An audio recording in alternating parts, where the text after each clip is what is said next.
Have you or a loved one ever committed insecure actions with a mobile device? Did you know that repeated violations of security could result in mandated restrictions by the Partnership for a Secure Society?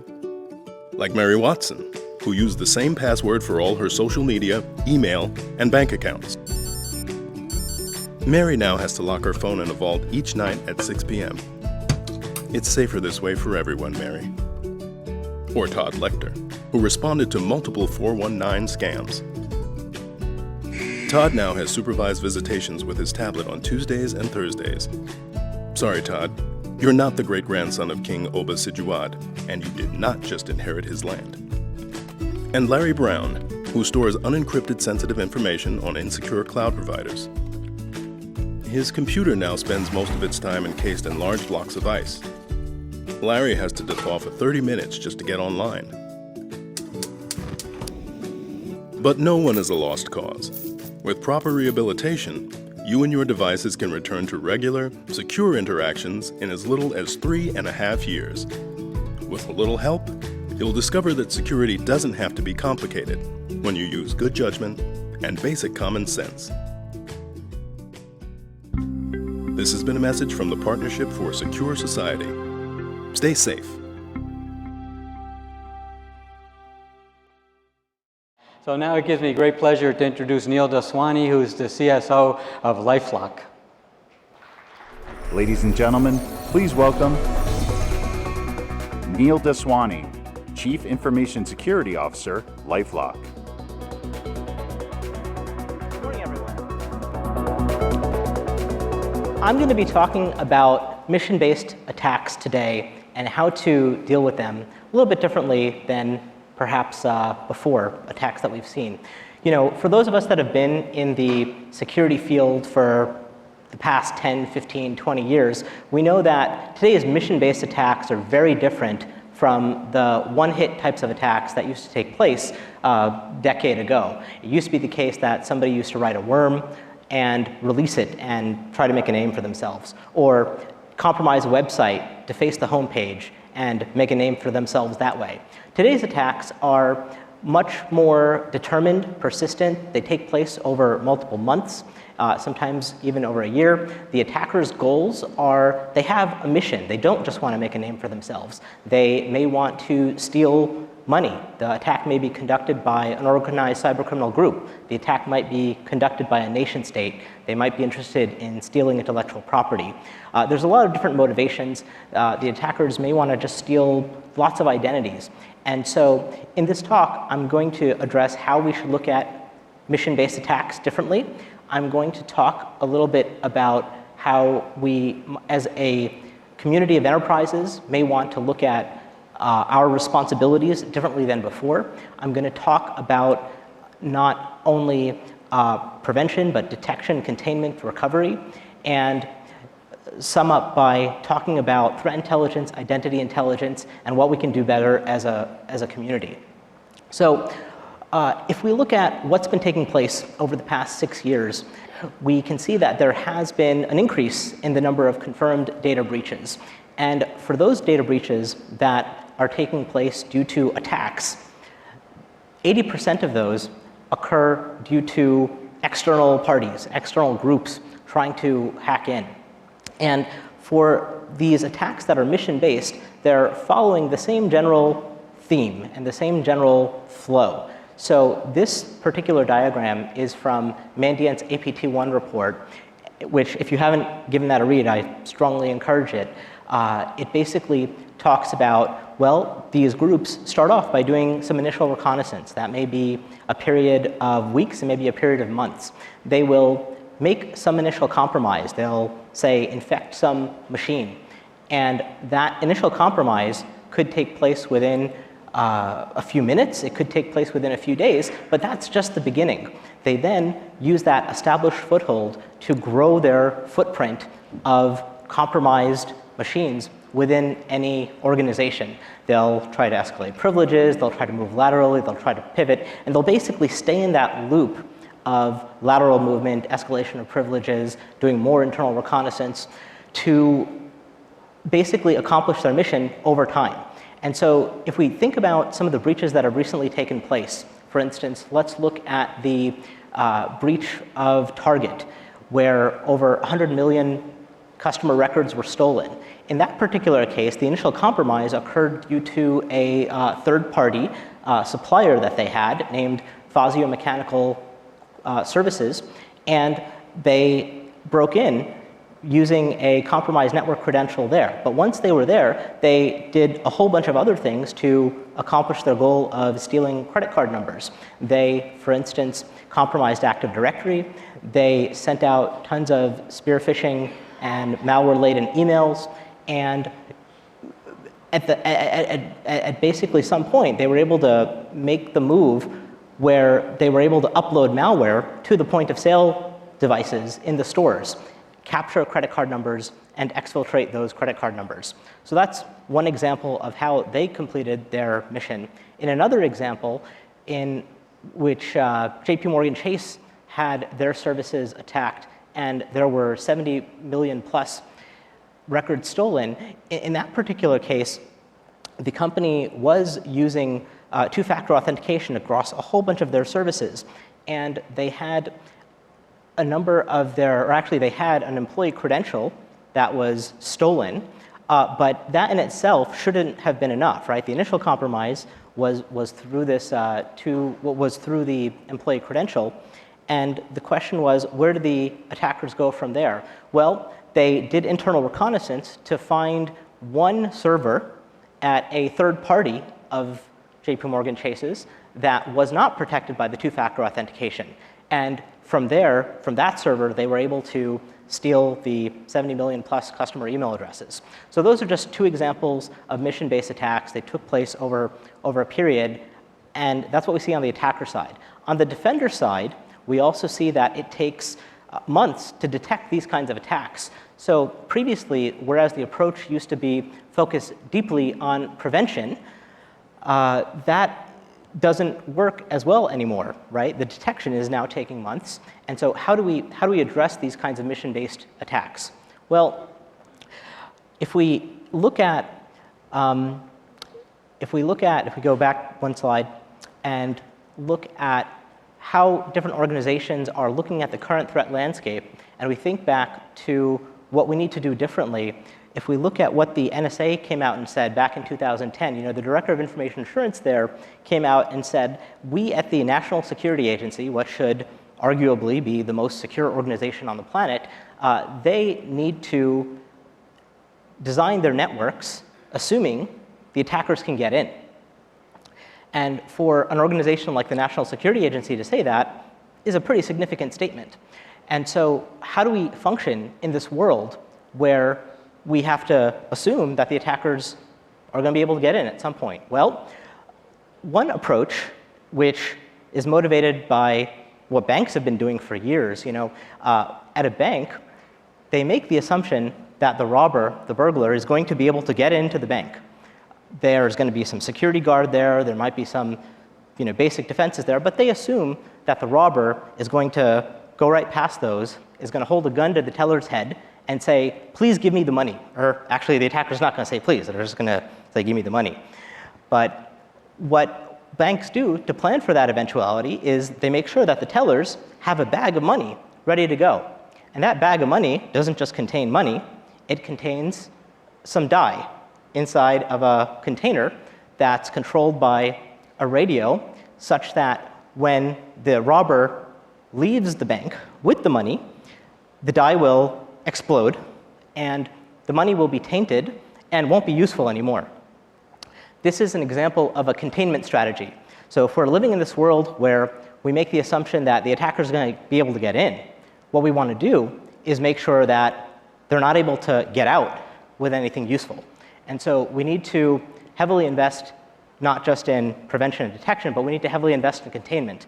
Even if they're able to get in, we don't want them to get out. And if we think about various breaches that have taken place recently, and we look at the LastPass breach. How many of you have heard of LastPass? Yep. So it's a service which allows you to choose a master password to protect and encrypt all of your other passwords. And LastPass has actually had more than one breach in their history. They're a security company that has had more than one breach. And they had, earlier this year, 70 million plus customer email addresses and master password hashes stolen. And one might think, oh my God, that should be the end of that business. But what did LastPass do right? LastPass made sure that when they hashed master passwords, they did it with not 16 rounds, not 32 rounds. They used 100,000 rounds of a SHA-256-based algorithm, so that for attackers that took that data out, they were not able to, one would expect that they're not able to brute force any of those master passwords, and customers can change those master passwords pretty quickly. So even though the attackers were able to get into LastPass, they weren't able to get out with anything useful. And that's an example of a containment strategy, and LastPass continues to grow as a company. So let's back up and look at what's going on at a macro level with all these data breaches. So in 2014, there were 12.7 million reported identity theft events. And in each of those cases, there was some amount of dollar loss due to fraud and whatnot. Average is about a little bit more than $1,000 per event. And so what that means is that there was $16 billion of fraud losses. That's a pretty significant number. In addition, if we look at just the number of customer records that were stolen, they number in 2014 in the hundreds of millions. Well, guess how many consumers are in the US? Maybe 200 million plus. So there's more records stolen than consumers, which means that consumers have had their data stolen multiple times in 1 year. And one question we may want to ask ourselves is, is this the tip of the iceberg? What should we prepare for in the future? Is it the case that actually everybody's identity information is stolen and we should just assume it's out there? And then the real question becomes, okay, not what do we do to prevent, because once that happens, it's already out there, but what can we do to be alerted and notified when that identity information is going to get used? And this holds true for all kinds of breaches. So if you look at credit card breaches, you can go ahead and reset credit card numbers and provide some kind of monitoring for a year or two. But if you look at the Office of Personnel Management breach, where there's 20 million government identities that were stolen by a nation state, a year or two of any kind of monitoring or protection around that is not going to do it. Those employees are going to be targeted for the rest of their lives. So we have to think differently about how we deal with these mission-based attacks. If we think about data protection and how important it is to protect data, as well as how we as a community of enterprises handle breaches, corporate social responsibility has to be the new mandate. And if we look at, for instance, what Forrester predicts, they predict that 60% of enterprises will experience some kind of a breach this year. 60%. Now, if that number was 1%, or if that number was 2% or 5%, one could say, you know what, that's their problem, they got hacked. But when the kind of numbers that we're talking about are upwards of 10 million identities stolen, hundreds of millions of customer records, 60% of companies are likely to experience some kind of a breach, this is not really about them. This is about all of us. We as a community of enterprises have to figure out how to responsibly deal with data protection and deal with the handling of breaches if we're going to continue to maintain consumer trust. So how do we do that? How do we maintain consumer trust in this kind of a environment? Well, One strategy that I talked about is the strategy of containment. What we can do is we can make sure that we take the personally identifiable information of our consumers, we take the important enterprise data that we have, and we encrypt it with strong encryption. Maybe that means using AES with a 256-bit key. Maybe that means using RSA with 4096-bit key strength.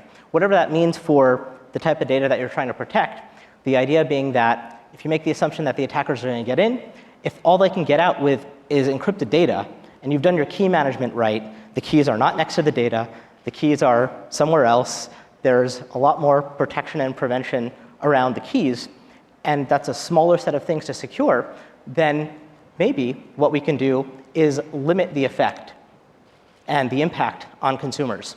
So that's one thing that we can do. We can employ strong containment.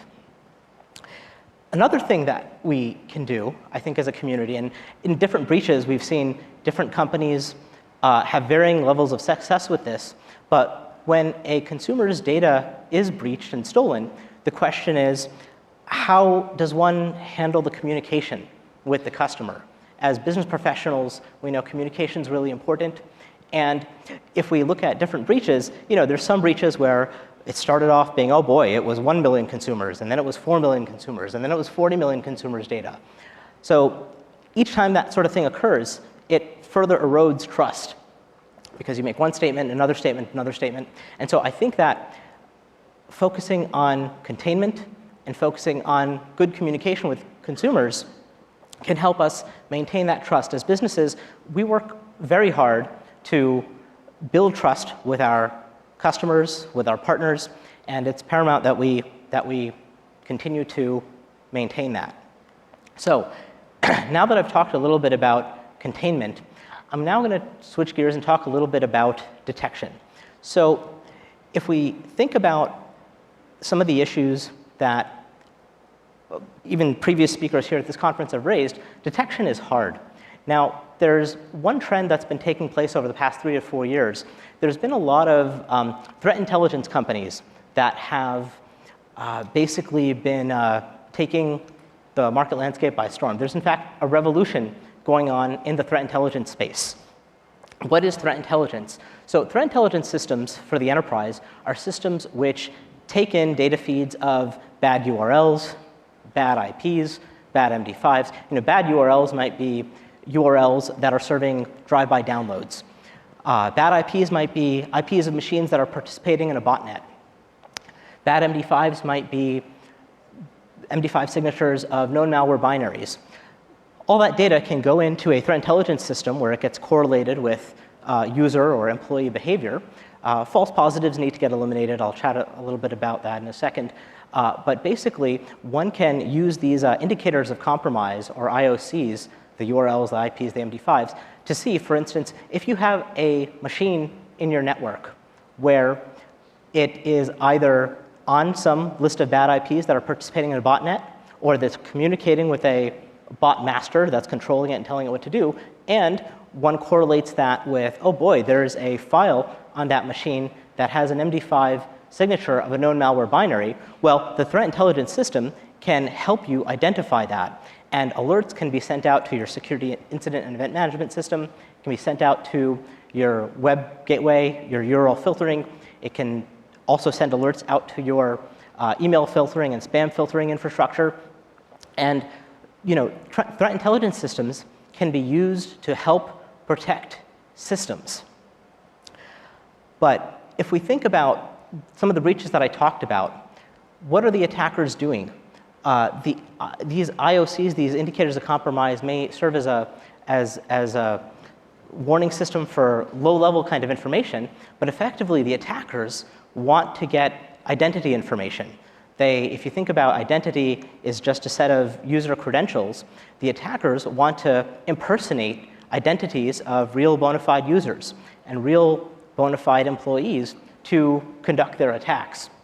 And so one question is the information that's coming out of a threat intelligence system too low level in order to protect identities? So if one thinks about what an identity protection service is, it's really just a threat intelligence system, but it kind of sits at a bit of a higher level. And by the way, I think that both of these types of systems are extremely important, but need to be used together. And so, for instance, let's say that your organization, your company offers some online service. One question that you might have is, when a user logs in, just given the number of data breaches that have occurred, and the fact that users inevitably share passwords across their services, and when one service gets breached, it allows the attackers to then abuse another service, which could be your service. How do you know if that's occurring? How do you know that it's your bona fide user at the other end of the connection? And could it be useful to have identity intelligence information to help you understand that and take action? Similar thing exists for your employees. And by the way, how can we do this as proactively as possible? If we only have the identity intelligence after a compromise, then you might be at a bit of a loss to actually detect attacks earlier than otherwise. On the other hand, if you look at what an identity intelligence system is, it's a system which doesn't take in feeds of low-level information like URLs and MD5s and IPs. It takes in information about, what bank accounts are getting created, what wireless accounts are getting created. Has there been a set of user credentials detected on the dark web, say on a number of on Pastebin or a number of sites where attackers post stolen credentials? If you have data feeds of all that kind of information, and you can correlate that with information from your own service, it can help you detect attacks and attacks against identity and abuse of identity, perhaps more effectively than threat intelligence. And so for those of you that have deployed threat intelligence systems, and you ask your questions around, well, how effective is this system? What's its false positive rate? You need to ask questions like, okay, this bad URL, this malware URL came in from some data feed. Maybe the data feed told you that it was bad at a particular time. Maybe it didn't, or within a given time window, because URLs are getting infected and cleaned up all the time. And so, if you want your threat intelligence system to work, you can try things like, you can look at, okay, is this malware URL on multiple feeds, and try to do some correlation there. But the only way to actually know is that you have to deploy a drive-by download detector and provide that URL to the drive-by download detector at the same time that you're trying to correlate the activity with your user behavior. Basically, what you end up with is a technical mess. It's really hard to do this effectively, and it's really hard to do this right. You're dealing with very low-level information. On the other hand, if you look at how do you assess the effectiveness of an identity intelligence service, what you can do is, if there's an alert that comes up that, okay, well, a new bank account was created and it has some credentials in common with what was found on the dark web, you can generate an alert to the actual user, or to the employee, or to the information security team at the company, and ask the user, hey, was this you that created this new bank account, or this new account at whatever online service? Yes or no? The user can answer me or not me. The employee can answer me or not me.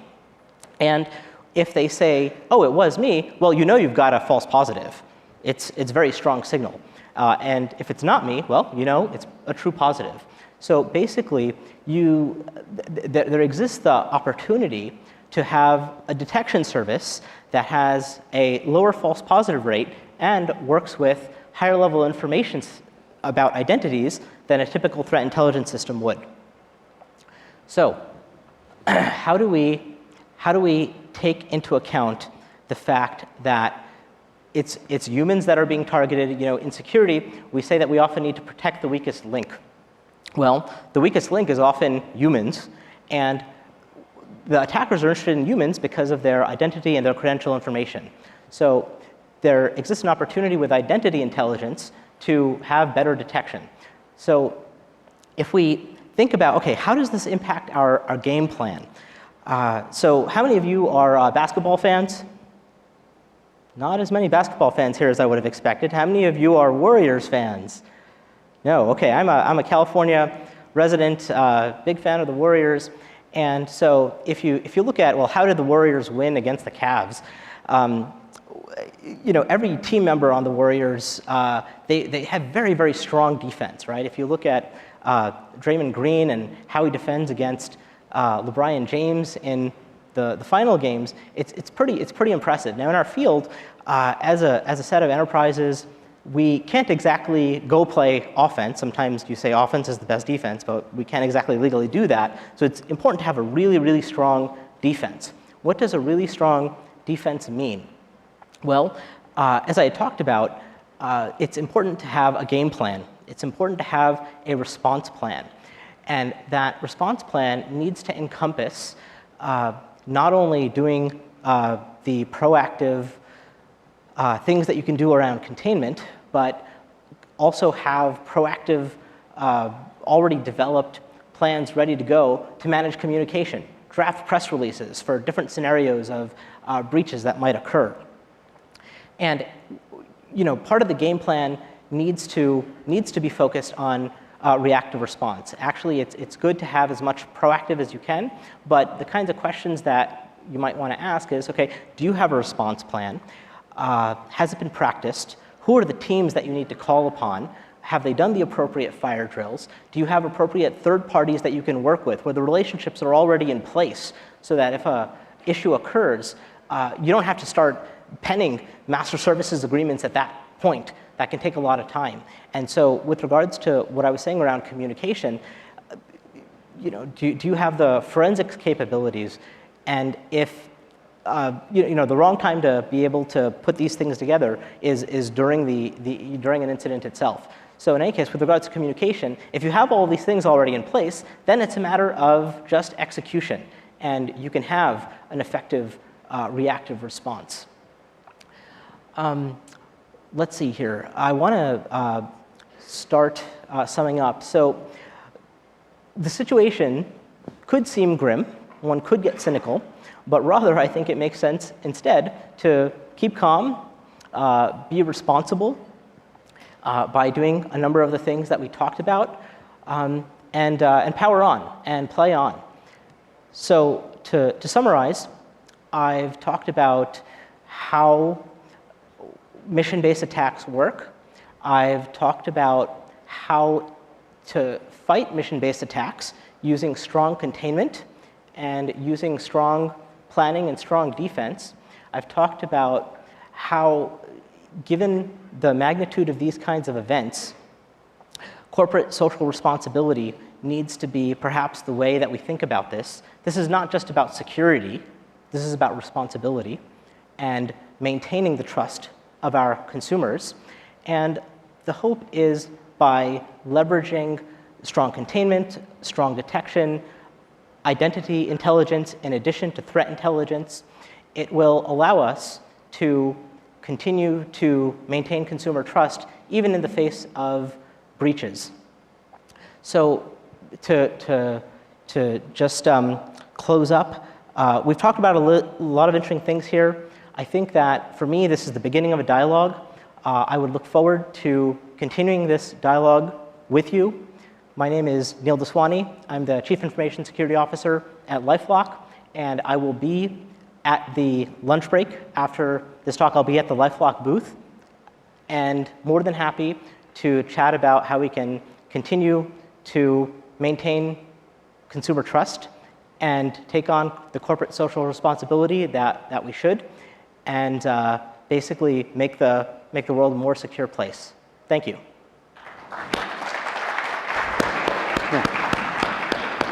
Excellent, yeah. Thank you very much.